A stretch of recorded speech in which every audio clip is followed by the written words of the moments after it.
Hello again, folks. Nice to see ya.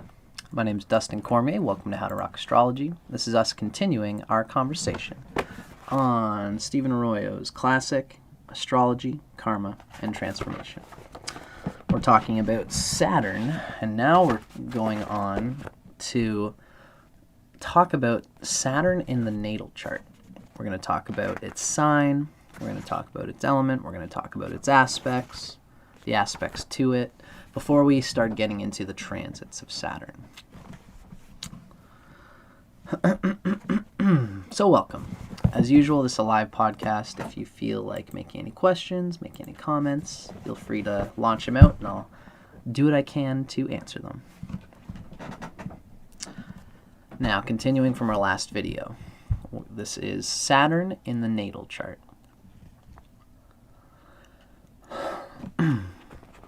Saturn's meaning in the individual birth chart can be very complex, but there are some specific points that we can outline in relation to Saturn's position in signs and houses. There are many ways to quantify every planet, including Saturn. I'm a Vedic astrologer, really, kind of at heart, even though I have started off with Western astrology. And I'll be talking on my channel eventually about like a whole beginner's thing where we can quantify all the planets, and we'll get there eventually. But in this book, Stephen says that he wants to point out these specific points. The aspects with Saturn will be treated later on in more deeper detail, basically just in this same chapter. Now, Saturn's position according to sign may be analyzed most easily by referring to the element and quality of the sign wherein it is placed. Again, as a Vedic astrologer, I disagree with this. I think it's more about the planet that rules that sign, but I digress. Stephen Arroyo says, I will not repeat here the ideas that he put forth in his earlier book, Astrology, Psychology, and the Four Elements.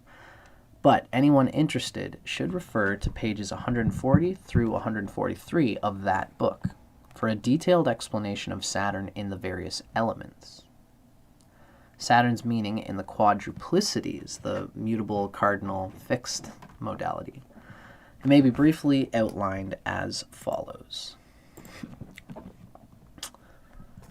In cardinal signs, Saturn here has to do with organization and utilization of one's energies.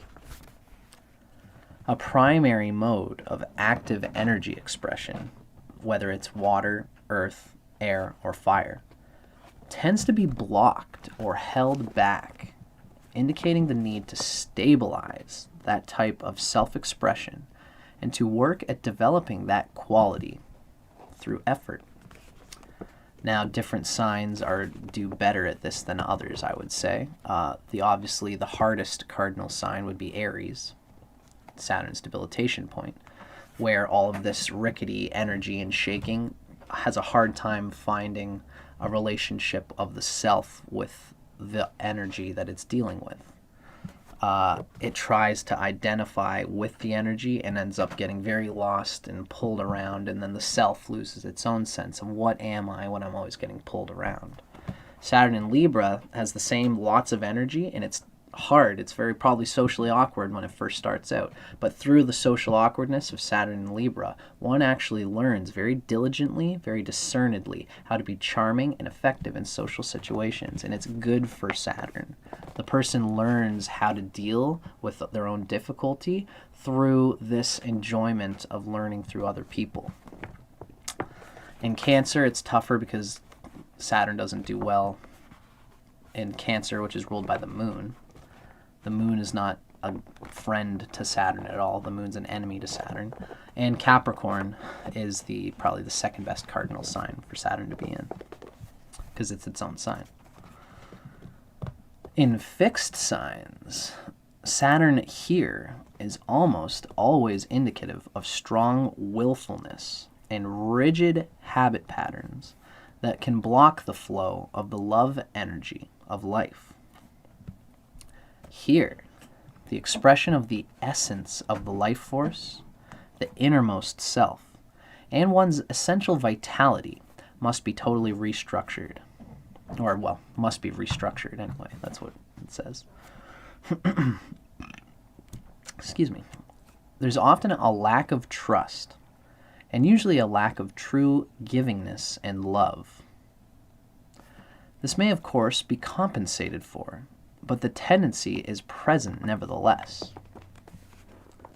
This may sound like a large generalization, but one only needs to ask oneself, have I ever met anyone who has Saturn in Taurus, Leo, Scorpio, or Aquarius, who is truly naturally a giving person, who is spontaneous in expressing affection, and who is flexible in meeting the needs of others?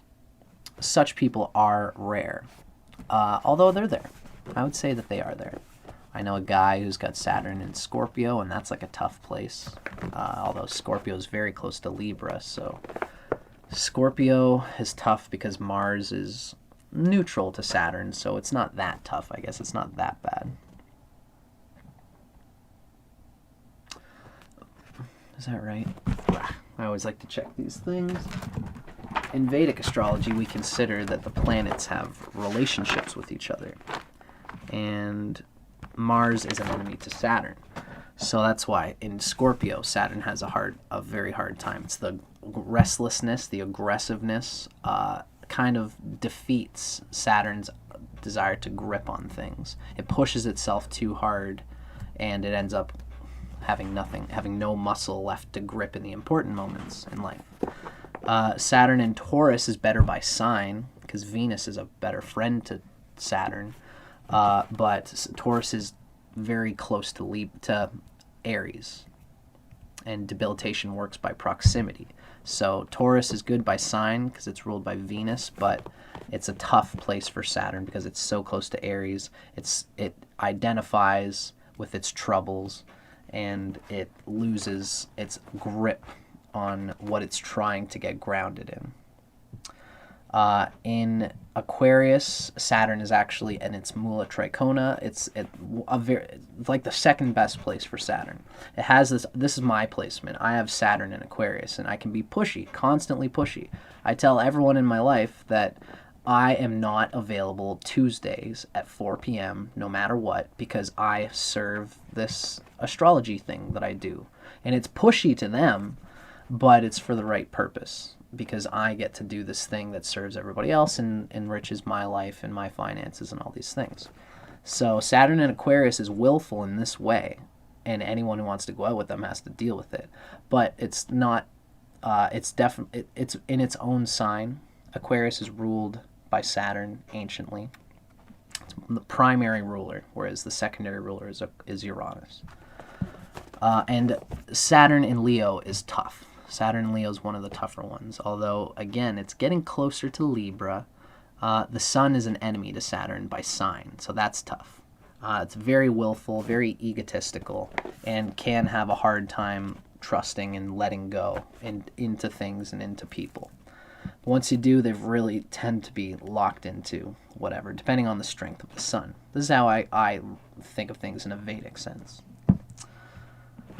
Now, that's Saturn in the fixed signs. In mutable signs, Saturn here has to do with the need to restructure one's mental patterns and the thought current's mode of operation.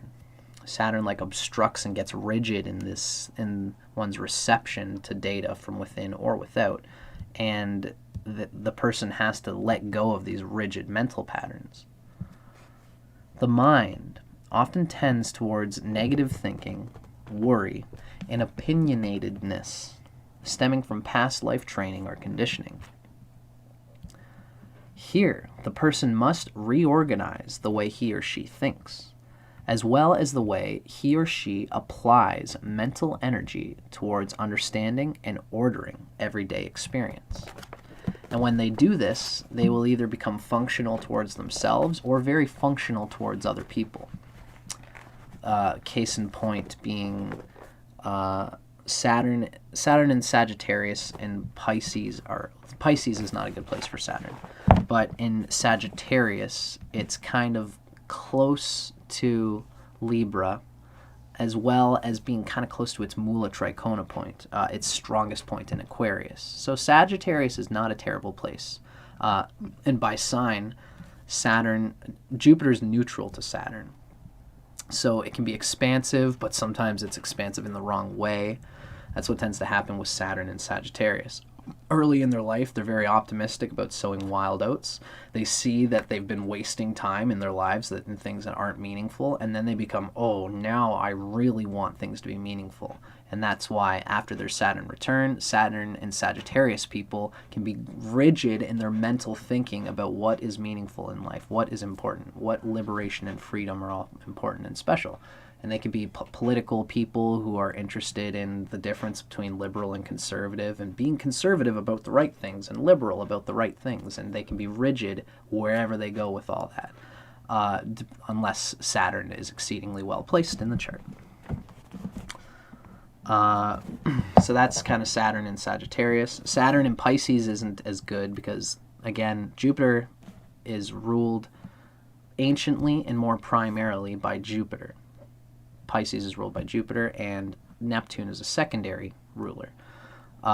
Saturn in Pisces is okay. It's neutral by sign because Jupiter is neutral to Saturn, but it's very close to Aries here. So it's very faithful and optimistic that things will be okay, and they're optimistic in their way of thinking, and they end up mentally seeking rigidly good feelings that come from the people close to them and from their environment.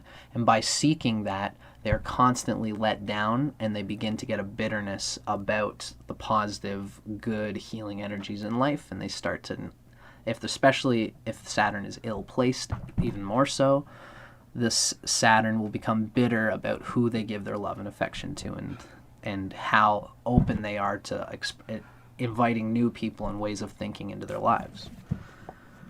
Gemini and Virgo are much better for Saturn by sign, because Mercury is a natural friend. Gemini, in the same way that's of Sagittarius, Gemini is good by sign dignity because, again, Saturn and Mercury are good friends. But Saturn is in Gemini. It's only 2 signs away from Aries, which is the debilitation point. So that kind of hurts the Saturn a little bit. It's nowhere near the Aquarius, the Mula Tricona, so it loses strength here. But it can be efficient, especially if Mercury is close to Gemini, because then Mercury is a double, like a great friend, and adds extra energy to Saturn. And in Virgo is probably the third best place for Saturn. First best is Libra. Second best is probably Aquarius. It's Mula Tricona. Third best is Virgo, because Virgo is right next door to Libra, and it is the sign of Mercury, which is a friend. This gives a person who has a well-defined, especially if Saturn has good aspects and such, this is a person who has a well-defined sense of what can creatively and functionally communicate with people, to have some kind of skill, to have some kind of platform, a vessel, a way of interpreting with and through people, so that they can diligently and constantly provide functional service to themselves and others. Which helps. It's almost like Saturn in Libra in the sense, because they're putting their time and effort into a world with laws, with rules, they can excuse themselves when things don't work out, because they know, I'm trying to become an engineer and I've been building up this way, and I can see that I have to build this type of thing that goes this way, and I guess I didn't see that this slot needs to go into this rod. So this is a natural part of me learning how to do this, and I won't take it personally. And they can, the closer Saturn is to Libra, the more the person is not taking their growth personally, which is the good thing about Saturn being close to Libra. And whereas, where Saturn's close to Aries, and Pisces and Taurus, it takes things personally and says, in Taurus, why don't you love me? In Aries, why am I struggling? Is me just trying to do things myself not good enough? And in Pisces, it's like, why what did I do to make people, must be something about me that makes people not like me. And it is rigid about Saturn in Pisces is rigid about things coming into me. The closer it gets to Libra, it doesn't take things personally, it does things for people, and when they can't correspond, Saturn says, well, that's okay. It's not energy wasted. I've developed a skill and I can put it somewhere else. So Saturn in Virgo is a very good place. That's my little personal rendition of all of Saturn through these modalities. But as usual, I will say for all those examples that I've given, this is me adding my Vedic thing on top of Stephen Arroyo's Western emphasis. I would say in the Vedic, we very much emphasize where the dispositor of the sign is. For example, even if you've got Saturn in Aries, and Saturn is expressing itself through Mars, which rules Aries. If Mars is in Capricorn, then there's a mutual yoga there that really, really saves, because the Mars is exalted in Capricorn, but also Mars is in Saturn's sign, and Saturn is in Mars's sign. There's a positive yoga there that helps the Saturn in Aries get a grip on itself. Or if the Mars is in Scorpio in its own sign, then that Saturn in Aries will be deeply helped out. Saturn will be helped out because the land, the field that it's in of Aries has strength through Mars. So this is the other end of how to quantify the goodness of Saturn being in any of these places. But generally, though, by sign, Aries bad, Libra good. We can further explore Saturn's significance according to its sign and house position by outlining a few more specific principles. Each of the following concepts, now we're going away from talking about modality and we're going to start talking about Stephen Arroyo's, like a checklist of describing Saturn. Each of the following concepts may easily be applied to an individual's personal chart. Their application is especially valuable in analyzing the house position of Saturn, and it's in that area of interpretation that the relevant meanings stand out most clearly, combining the sign reading with the house reading. Each house denotes a specific field of immediate experience with which most people can identify quite readily. Applying these principles to the sign placement of Saturn, however, often requires more insight and knowledge of one's deeper psychological nature and energy flow. So this is basically going to say that, like, what is Saturn acting as an ambassador for? If you've got Saturn in Aries, that's a tough go, but it's not going to be as bad if you are, say, a Virgo rising. Because when you're a Virgo rising, Capricorn is your 5th house, and Aquarius is your 6th house. And so it gives you a bit more grip and enjoyment on whatever you have to do with Saturn in Aries. This is basically going to say that it's hard to appreciate what Saturn means by sign without the psychological context of what Saturn means by house, as a house lord, as well as just being in the house that it's in, even though it's in Aries. If you're a Scorpio rising and your Saturn is in Aries in the 6th house, Saturn does okay in the 6th house because it's constantly learning to grip its reality, the reality of whatever confrontation it has to make. So just, consider that when we talk about Saturn. So you got to grip all these different layers in different ways, but it's not as complicated as it sounds. Let's see how Stephen Arroyo approaches it.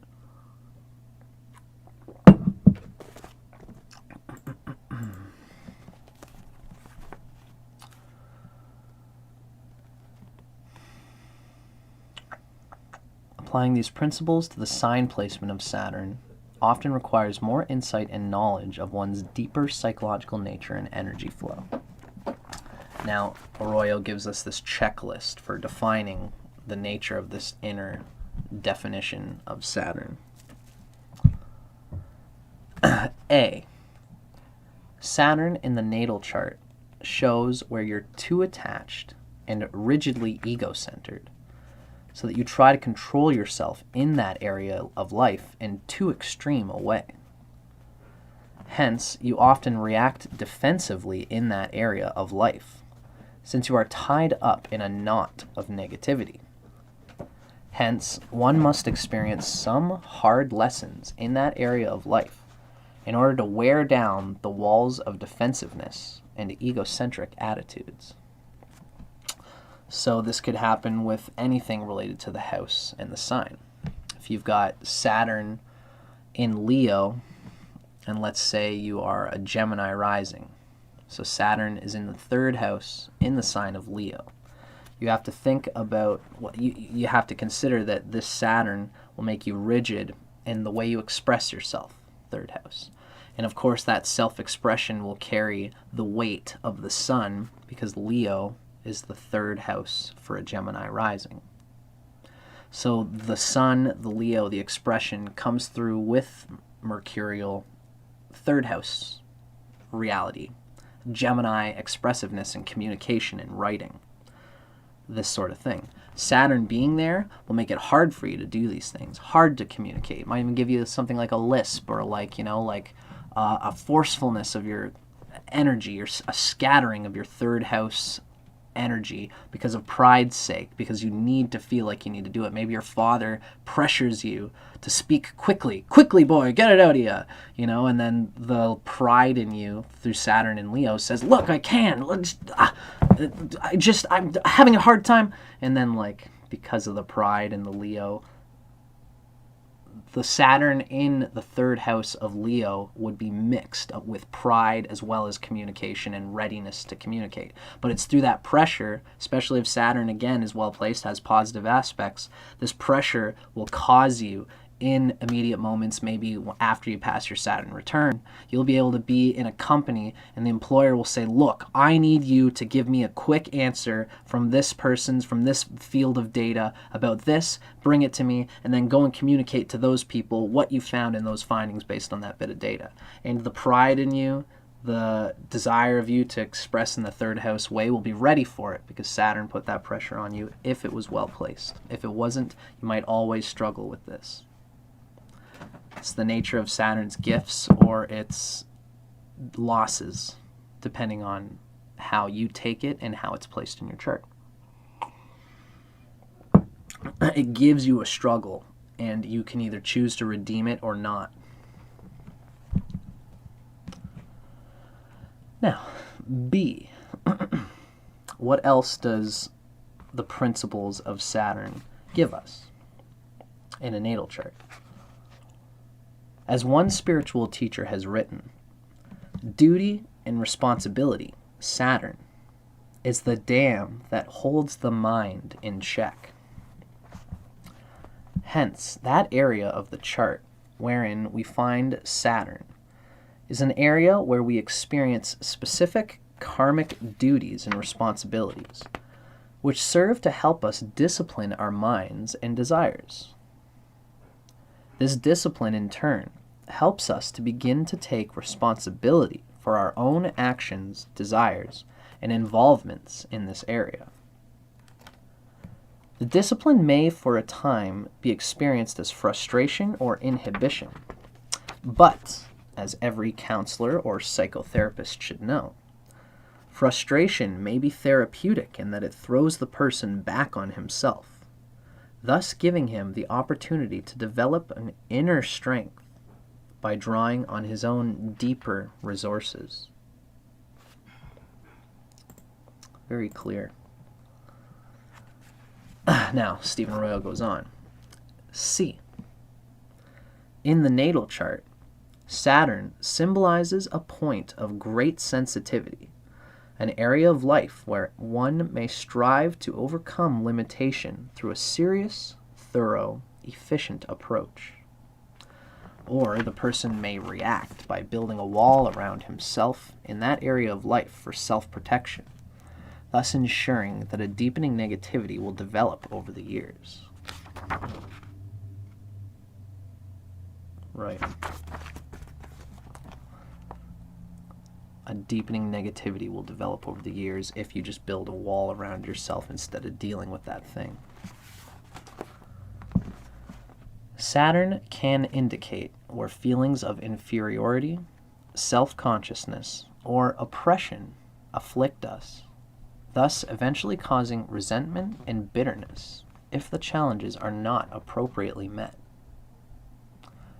However, if one accepts the challenge of Saturn to work at building a new structure and set of attitudes in that area of life, then Saturn's position can reveal where we can experience some of the deepest satisfaction in our entire lives. Wow, that's good stuff. If we accept the challenge of Saturn to work at building a new structure and set of attitudes in that area of life. It's hard for a lot of people to do. Now, D. Saturn's position reveals gravity's hold over you, where you find experience to be weighty and important, where you therefore often feel like working harder in order to establish security and stability. It is here that one must adjust to the practical necessities of life, in spite of any fear or anxiety that may be felt, by putting in extra effort and taking on extra responsibilities.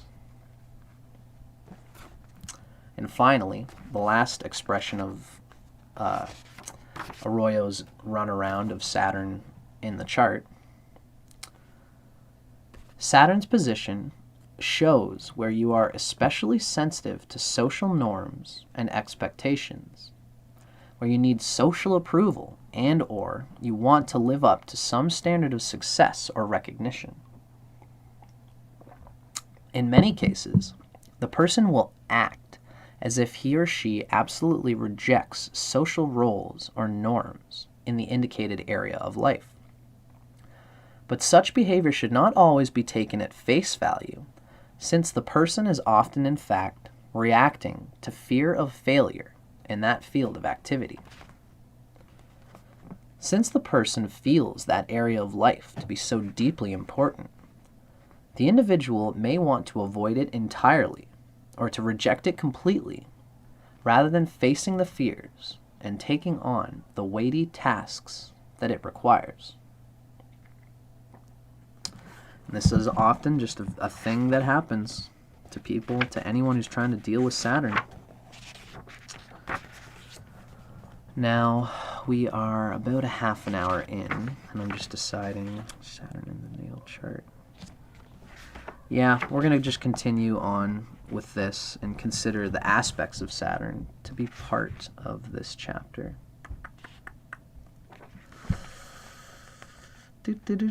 Sorry, folks, I'm just digesting what I want to do here, because I might want to just start this next one on a new video.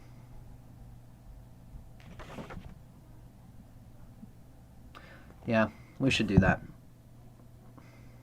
Yeah, just going by feel. I'm being concise about how I organize these videos. So, thanks for watching, folks. I have some viewers who have been watching live, and it's lovely to see you guys hanging out with me and enjoying this.